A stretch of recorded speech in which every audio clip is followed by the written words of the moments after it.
सत श्री अकाल संगत जी। आज की साखी बाबा नानक की उस समय की है जब बाबा नानक को गुलामी की मंडी में बेच दिया गया और उनके वहाँ पर बोली भी लगाई गई। लेकिन आप सोचोगे कि बाबा नानक तो खुद ईश्वर हैं, कोई भला उनको कैसे बेच सकता है। लेकिन संगत जी, बाबा नानक ने अपने जीवन काल में जो कुछ भी किया उसका कोई ना कोई मकसद ज़रूर था। बाबा नानक को बेचा गया या वह खुद अपनी मर्ज़ी से बिके, यह सब आपको आज की इस साखी में पता चलेगा। संगत जी, एक बार की बात है, बाबा नानक, भाई बालाजी और भाई मर्दाना, ये तीनों नेपाल के वासियों का उद्धार करने के बाद वापस रुहेलखंड में पहुँचे। उस समय रुहेलखंड बहुत बड़ा व्यापार का केंद्र था और दूर देश के लोग वहाँ पर व्यापार करने के लिए आते थे। रुहेलखंड में एक जगह पर बहुत बड़ी पशुओं की मंडी लगाई जाती थी। लोग पशुओं को खरीदने के लिए दूर दूर से उस जगह पर आते थे। रुहेलखंड व्यापार का केंद्र होने के कारण व्यापारियों और अमीर लोगों को मजदूरों और घर में काम करने के लिए नौकरों की ज़रूरत होती थी। इसी कारण लोग बंधुआ मजदूरों को ढूंढते थे और गरीब लोगों का नाजायज़ फ़ायदा उठाते थे और उन्हें अच्छी मजदूरी का लालच देकर उनको दूर दराज के इलाकों में बेच भी दिया करते थे, जहाँ पर उनसे जानवरों की तरह काम लिया जाता था। वहाँ कुछ लोग तो ऐसे थे जो औरतों और बच्चों को बेचने का घिनौना काम भी करते थे। जब बाबा नानक रुहेलखंड पहुँचे तो एक पेड़ के नीचे बैठकर उन्होंने कीर्तन करना शुरू कर दिया।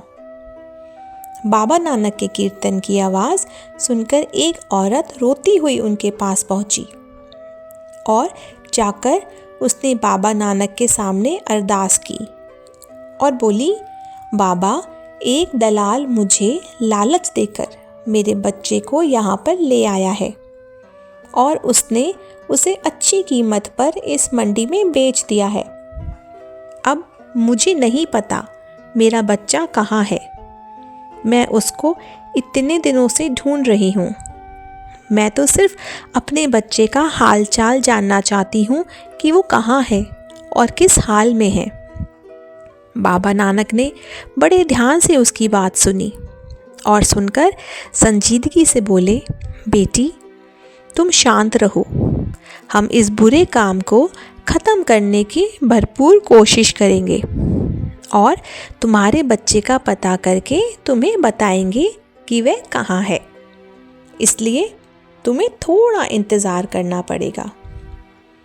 बाबा नानक के मुख से यह बात सुन के औरत को कुछ हिम्मत मिली और वह बाबा नानक को प्रणाम करके वापस चली गई। फिर बाबा नानक ने भाई मर्दाना से कुछ कहा और मजदूरों जैसी वेशभूषा बनाकर दलालों के क्षेत्र में चले गए।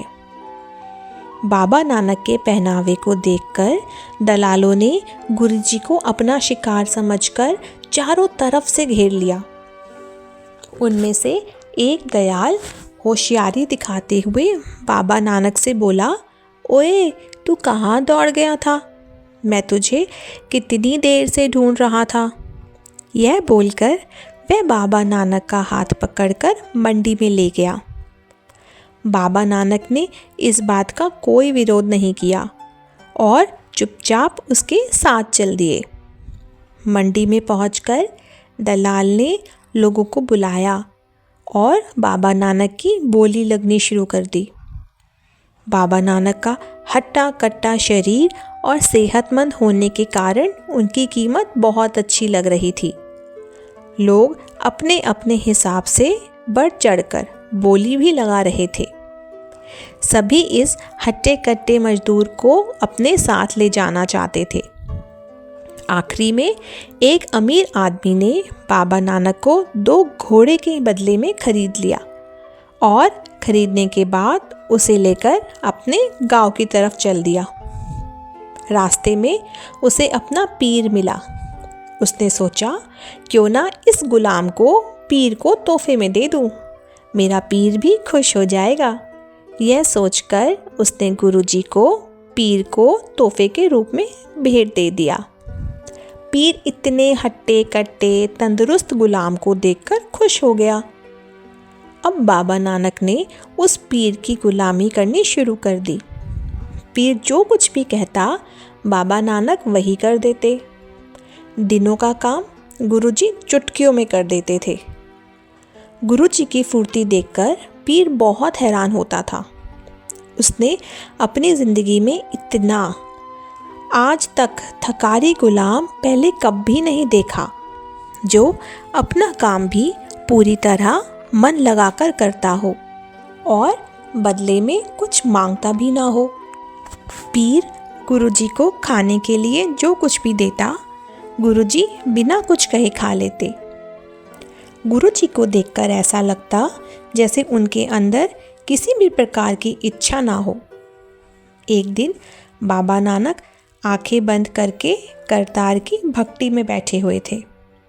जब बाबा नानक भक्ति करने के बाद उठे तो उन्होंने कुछ गुरुनी के शब्दों का उच्चारण किया।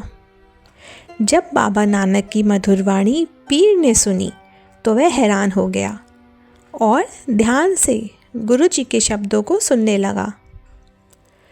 पीर ने बाबा नानक के चेहरे की तरफ देखा तो वह देखता ही रह गया। बाबा नानक के चेहरे का तेज देखकर पीर को गुरुजी के रूहानी रूप के दर्शन हो गए।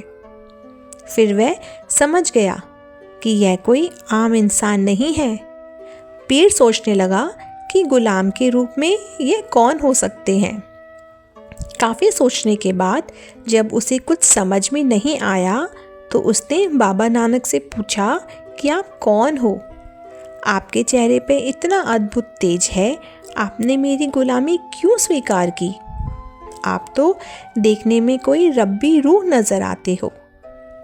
इस बात का क्या राज है?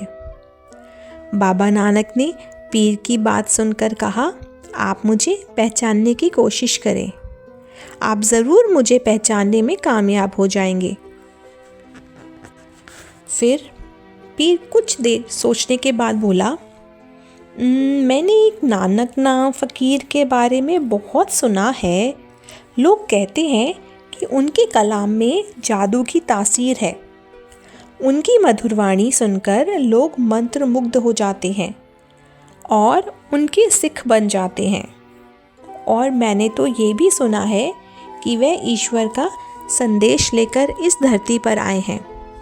क्या आप वही तो नहीं हैं जिन्हें लोग नानक निरंकारी भी कहते हैं? बाबा नानक ने उसकी बात सुनकर कहा, आपने मुझे ठीक पहचाना। फिर पीर ने बाबा जी से पूछा, जब आप नानक निरंकारी हो तो पशुओं की मंडी में बिकने के लिए क्यों बैठे? क्या आप नहीं जानते थे कि उस जगह पर अनजान लोगों को ज़बरदस्ती गुलाम बना दिया जाता है और फिर उन्हें बंधुआ मजदूरों की तरह अमीर लोगों को बेच दिया जाता है, जहाँ पर उनसे जानवरों की तरह काम लिया जाता है। गुरुजी ने उसकी बात सुनकर कहा, मैं वह सब जानता था।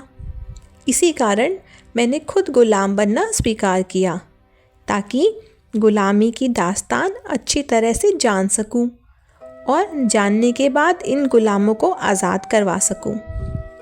गुरुजी की बात सुनकर पीर बोला, क्या आपको विश्वास है कि आप इस कार्य में सफल हो जाएंगे? बाबा नानक ने कहा, बिल्कुल, मैं समाज की इस भयानक बुराई के खिलाफ लोगों को जागरूक करूंगा। इसी कारण तो मैंने गुलामी स्वीकार की है, क्योंकि नेकी तो इंसान करता है और बुराई करने का काम शैतान का है। जब पीर ने बाबा नानक की ये बात सुनी तो वह उनके चरणों में गिर गया और उसने अपनी इस कृत्य की माफ़ी मांगी और कहा, गुरुजी, मैं आज के बाद किसी को अपना गुलाम नहीं समझूंगा और अपने सभी साथियों को भी समझाऊंगा। फिर उसके बाद पीर ने अपने सभी पठान साथियों को बुलावा भेजा और उन्हें गुरुजी के बारे में भी बताया। जब पठानों को गुरुजी के बारे में पता चला तो उनके सिर शर्म से झुक गए।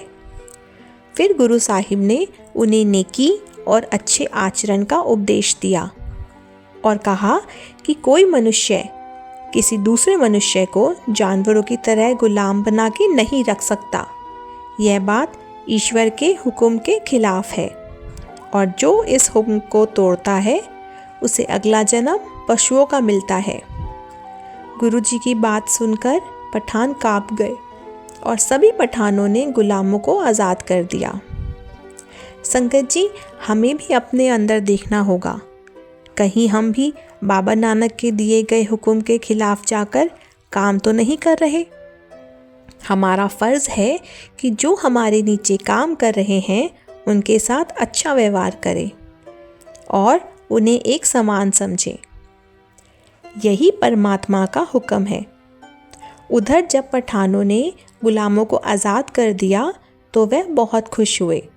वह खुशी खुशी अपने परिवारों के पास पहुंच गए।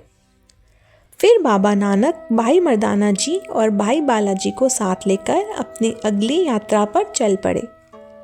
संगत जी, बाबा नानक का धरती पर आने का मकसद ही यही था कि वह समाज की बुराइयों को दूर करें और उनका उद्धार करें।